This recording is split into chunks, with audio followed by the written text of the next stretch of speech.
اعوذ باللہ من الشیطان الرجیم بسم اللہ الرحمن الرحیم السلام علیکم۔ آج کی اس ویڈیو میں ہم یہ جاننے کی کوشش کریں گے کہ فرعون کب ہم کلام خدا ہوا اور فرعون کب ہم کلام شیطان ہوا۔ وہ کہتے ہیں نا کہ موقع دیکھتے ہی رنگ بدل جانا گرگٹ کی طرح، تو فرعون نے بھی کچھ ایسا ہی کیا۔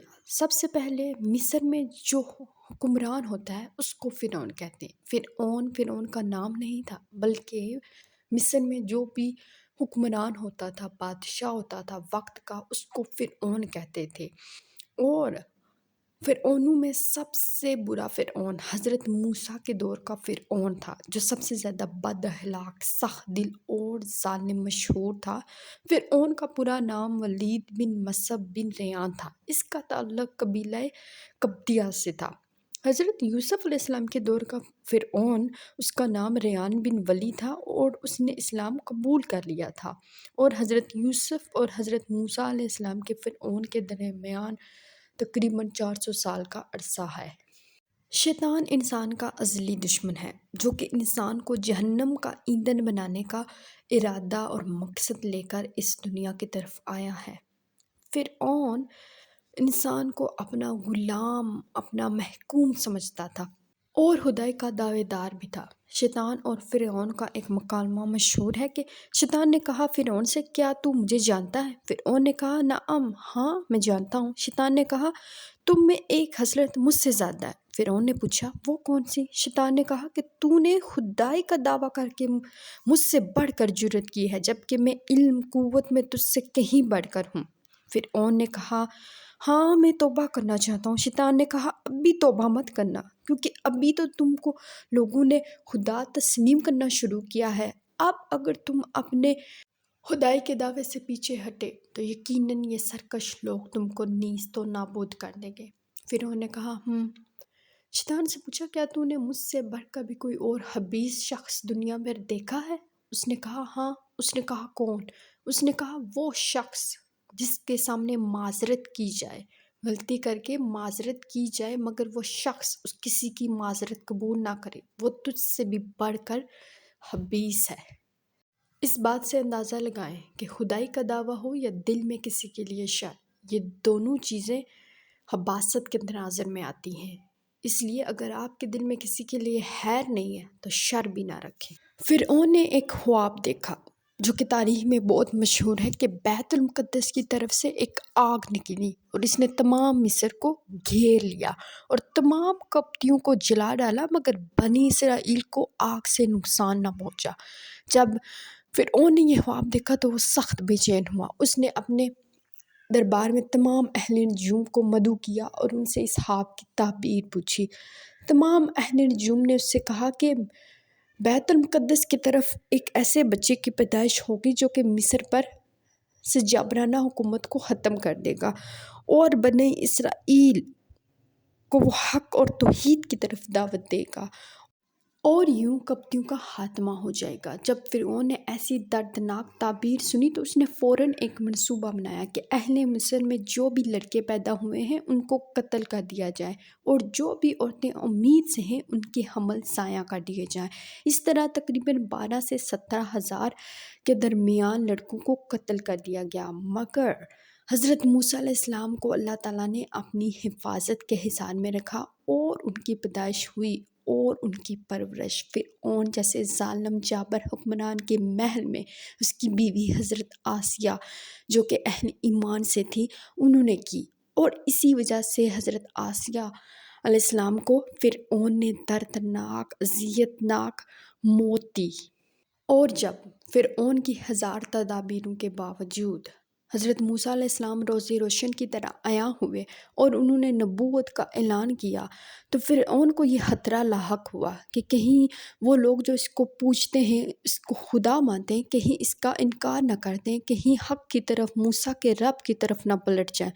تو اس نے ایک منصوبہ بنایا۔ اس نے اپنے وزیر حامان کو محل بنانے کا کام دیا۔ حامان نے اینٹوں وغیرہ کو پکانے اور چونا جمع کرنے کا کام شروع کر دیا۔ کہتے ہیں کہ اس محل کو بنانے کے لیے کاریگروں کی تعداد صرف 50,000 تھی، اس کے علاوہ مزدور بے حساب۔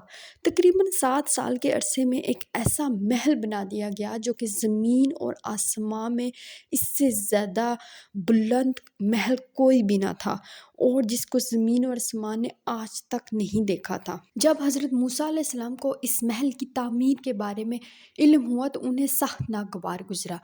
جب حضرت موسیٰ علیہ السلام کوہ طور پہ اپنے رب سے ملاقات کے لیے گئے تو انہوں نے اپنی ناراضگی اور ناگواری کا اظہار کیا۔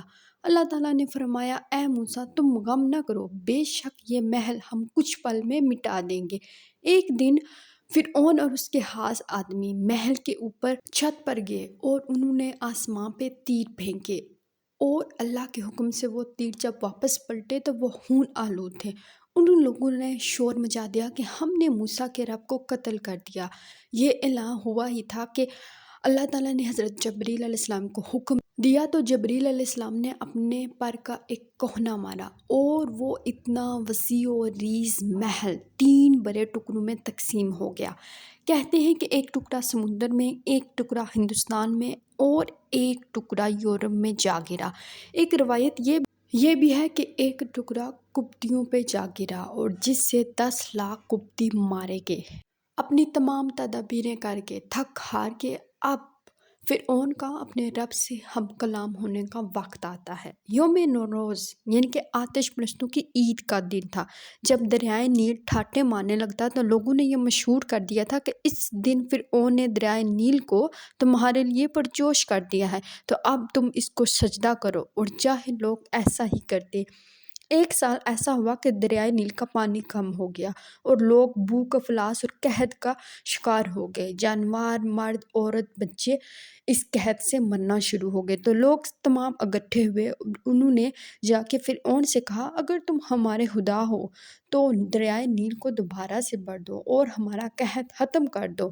تو فرعون نے مکیاس نامی ویران جزیرے کا رخ کیا، اپنے ساتھ اونی لباس اور بالوں کی ٹوپی اور راکھ لی، اور ساتھ میں اپنی قوم کو تنبیہ کی کہ تم ہرگز میرے پیچھے مت آنا۔ مکیاس کے ویران جزیرے میں فرعون نے اپنا شاہی لباس اتارا، اپنی ٹوپی اتاری اور وہاں پہ اونی لباس پہنا، بالوں کی ٹوپی پہنی اور اس راکھ پہ اپنا سر جھکا لیا، اور حالت سجدہ میں رو رو کر اپنے رب سے اپنے عمل کی معافی مانگی، اور کہا کہ بے شک تو ہی کل کائنات کا خالق اور مالک ہے، تو ہی میرا مالک ہے اور میں تیرا بندہ ہوں، تو ہی معبود ہے، سب عبادت تیرے لیے ہے۔ لیکن میرے رب، میں اپنی سرکشی اور بدبختی میں حد سے بڑھنے والا ہوں، اے میرے رب تو مجھ کو بخش دے، اور اب مجھ کو میری قوم کے سامنے ذلیل و رسوا نہ کرنا۔ ابھی وہ اپنی دعائیں، اپنی فریادیں اپنے رب کے سامنے پیش کر رہا تھا۔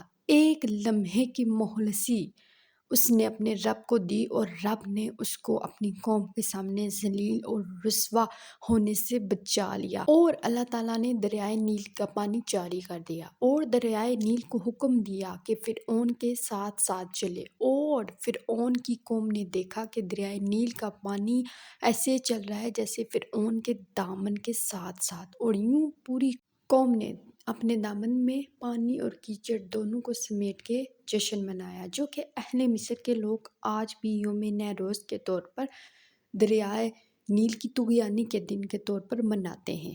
بے شک ہمارا رب بڑا غفور، غفار، رحمان اور رحیم ہے۔ وہ اپنے بندے کو بے پناہ مواقع دیتا ہے کہ بندہ اس کی طرف پلٹ آئے۔